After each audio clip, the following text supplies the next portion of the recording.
Olá, queridos, vamos então à nossa correção da avaliação mensal. Lembrando que esse vídeo aqui serve como um tipo de revisão, para a prova bimestral, certo?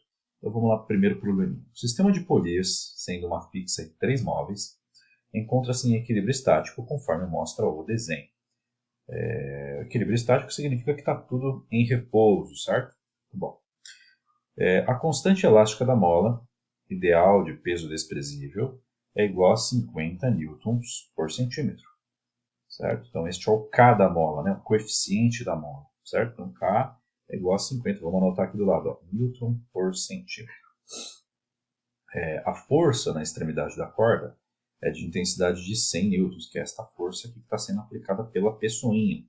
Então, a força é de 100 newtons.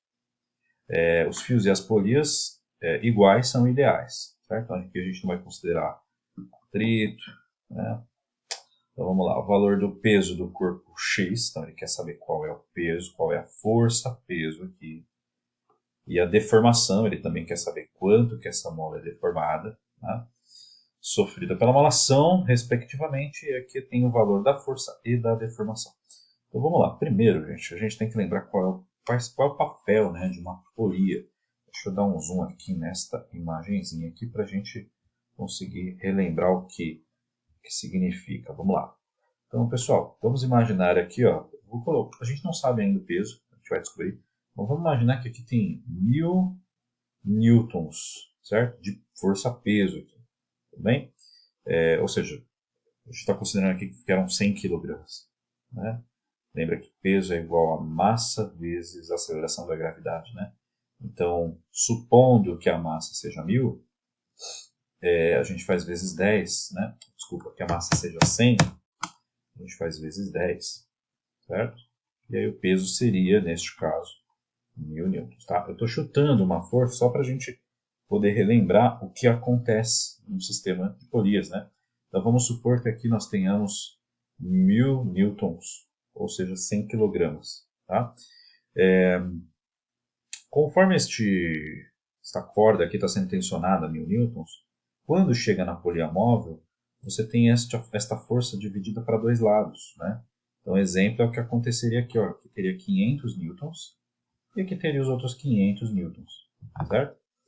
Esses 500 newtons que vão para a mola, eles chegam aqui no teto, né? Então, aqui, ó, o teto vai segurar esses 500 newtons aqui, certo? Muito bom. Os outros 500 da esquerda vão chegar em outra polia que vai ter o mesmo papel, que vai dividir esta força em duas partes, 250 newtons para um lado, 250 newtons para o outro lado. Tá? Chegando nesta outra polia, vai acontecer a mesma coisa. Então, cada polia móvel, tá? Tem um papel de dividir a força ao meio. Então, ficaria 125 para um lado, 125 para o outro. Chegando então aqui, ó, na polia fixa, que só muda a direção, tá? Em que vai ser aplicada a força. Não vai dividir a força ao meio, tá? A polia fixa é aquela que está presa ao teto aqui, ó. Então, aqui a pessoa, para levantar esses 1000 newtons, teria só que aplicar uma força de 125 newtons, tá? Claro, ela moveria a corda aqui muito mais do que este peso levantaria, certo? Por exemplo, ela poderia aqui mover 5 metros de corda, aplicando 125 newtons, mas aí o peso não levantaria os 5 metros, levantaria menos, tá bom? Tudo bem?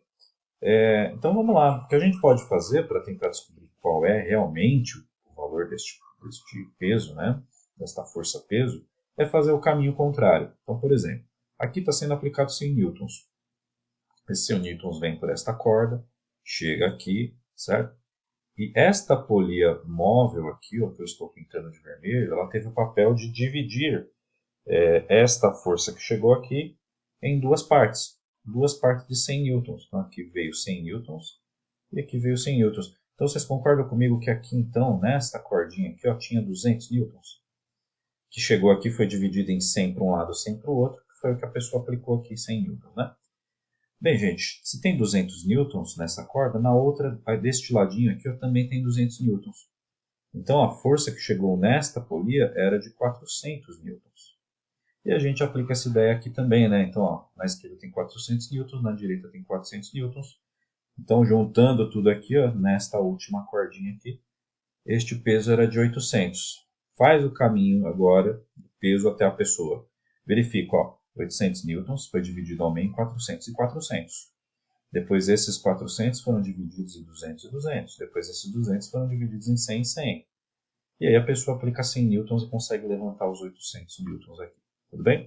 Então já sabemos, galera, que a força, né, a força-peso é de 800. Então pode ser ou a letra A ou a letra D. Vamos verificar aqui qual seria, né, se é a letra A ou a letra D. Como? Verificando quanto a mola foi deformada. Certo?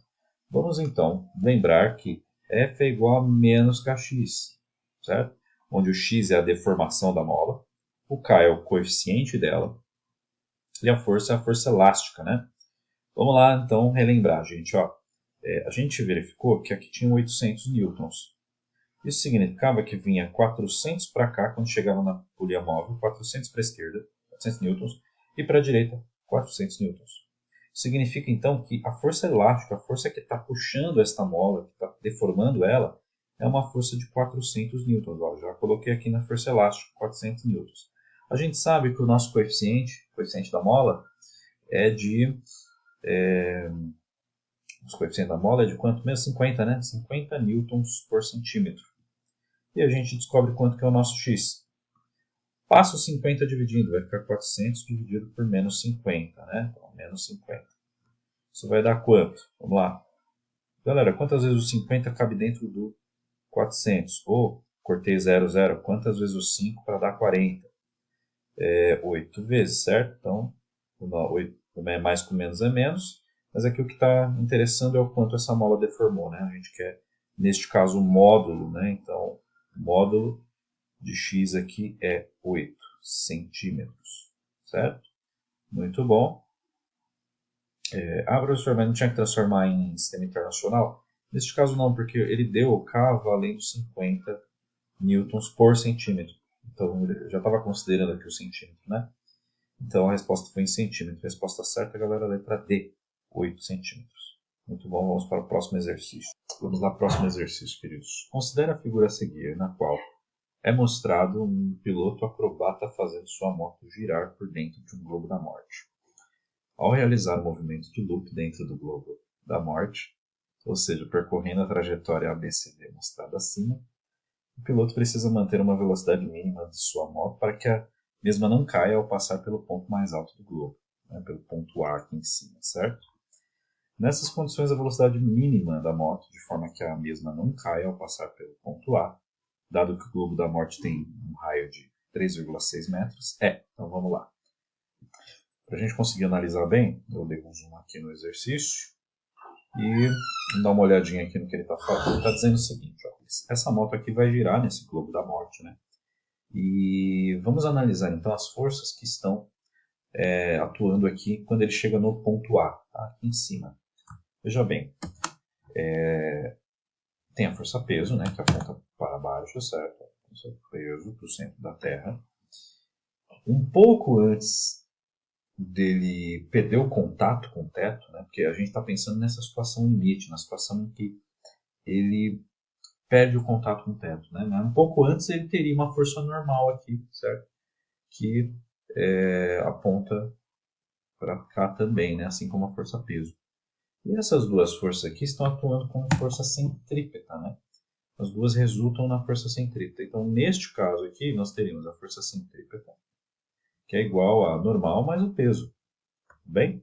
Só que como a gente quer descobrir a velocidade, a velocidade mínima, né, necessária, seria aquela velocidade em que chega no limite dele perder o contato com o teto do globo aqui, certo?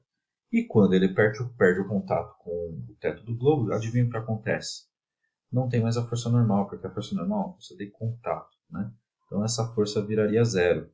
Significa então que neste momento em que ele perde o contato com o teto, a força centrípeta seria igual à força peso, né? E aí vamos lembrar quanto vale cada uma delas, né? Então vamos lá. Lembrem-se que a força peso vale m vezes g e que a força centrípeta é mv quadrado sobre r, né? Sobre o raio. Então aqui nós temos mv quadrado sobre o raio igual a mg. Como nós temos a massa dos dois lados da equação, a gente pode dividir os dois lados da equação por m. Então, aqui nós teremos o m sumindo dos dois lados da equação, né? Só cortar dos dois lados. O que sobra, gente? Sobra assim, v² sobre r igual a g. Como a gente quer descobrir a velocidade mínima, a gente tem que isolar o v. Então, a gente passa o r multiplicando para o outro lado, né? Então, nós vamos ter v² igual a g vezes o raio. E, galera, para finalizando aqui, para isolar o v, falta só passar esse quadrado como raiz para o outro lado. Então, nós vamos ter raiz de gr. E agora sim, para realmente terminar, a gente substitui os valores, né? Então, velocidade é igual a raiz de g, que é 10, vezes o raio, que é 3,6 metros, tá bom? Que problema nos dá. Então, a velocidade é 10 vezes 3,6, é a raiz de 36. Portanto, a velocidade é raiz de 36, 6 metros por segundo, certo? E aí a gente vai lá dar uma olhadinha nas alternativas. Nós não temos esta alternativa, né? 6 metros por segundo. Então, o que a gente tem que fazer? A gente tem que verificar primeiro qual a unidade de medida que tem aqui nas alternativas. Todas elas estão em quilômetros por hora. Significa que a gente precisa transformar, então, 6 metros por segundo em quilômetros por hora. E como é que a gente faz isso? Galera, para transformar metro por segundo para quilômetros por hora, aumentando a unidade, né? Então, como eu tinha falado para vocês, a gente multiplica por 3,6, certo? Vamos fazer aqui no cantinho, mais no cantinho aqui, vamos fazer aqui 6 vezes 3,6. Vamos lá, 6 vezes 6 dá 36. Vai 3 aqui. 6 vezes 3, 18. 18 mais 3, 21. Certo? Aqui tem uma casa depois da vírgula, então fica 21,6 quilômetros por hora. Então, alternativa correta, olha lá, vamos lá. Letra C, 21,6 quilômetros por hora. Muito bom. Vamos ver se dá tempo da gente resolver mais um exercício. Vamos tentar resolver este daqui, Então vamos lá. Um corpo desloca-se em linha reta sob a ação de uma força resultante paralela à sua trajetória. O diagrama representa a intensidade da força resultante em função da distância percorrida pelo corpo, certo? Então, ele pede para a gente calcular, então, o trabalho realizado por essa força neste intervalo, que vai de 0 km a 5 km, ou seja, daqui até aqui. Galera, a primeira coisa que a gente tem que observar, quando a gente tem um diagrama assim, de força por deslocamento, a área abaixo da curva será o trabalho. Ele facilita o problema quando ele fala que que a força e a trajetória são paralelas. Isso significa que a força aponta para um lado e a trajetória para o mesmo lado, né? Então o ângulo é 0 graus. Ou seja, lembra que trabalho é igual a força vezes deslocamento vezes cosseno do ângulo. Então, o cosseno de 0 é 1, então isso aqui fica mais fácil, né? Não tem um cosseno diferente. O cosseno de 0 vai dar 1, vai ser o trabalho máximo, tá? Então vamos lá, só calcular a área abaixo da curva. Agora só toma cuidado aqui com a transformação de unidades, tá? Porque não está no sistema internacional. Vamos lá. Primeiro a área abaixo desse pedaço aqui, que é um retângulo. Vamos lá. Aqui nós temos 6,4, ou seja, quilonewtons. Então são 6.400 newtons, vezes a base é 2, né? Então 2 quilômetros são 2.000 metros. Multiplicando tudo isso vai dar 12.800.000 joules, tá? E agora vamos para outra área. Vou pintar de verde aqui, que é a área do triângulo. Não se esqueçam, a área do triângulo, base vezes altura dividido por 2. Então vamos lá, trabalho. Vai ser a altura desse triângulo, 6.400. 6.400 vezes a base, que vai do 2 até o 5. Ou seja, são 3 km, 3.000 metros.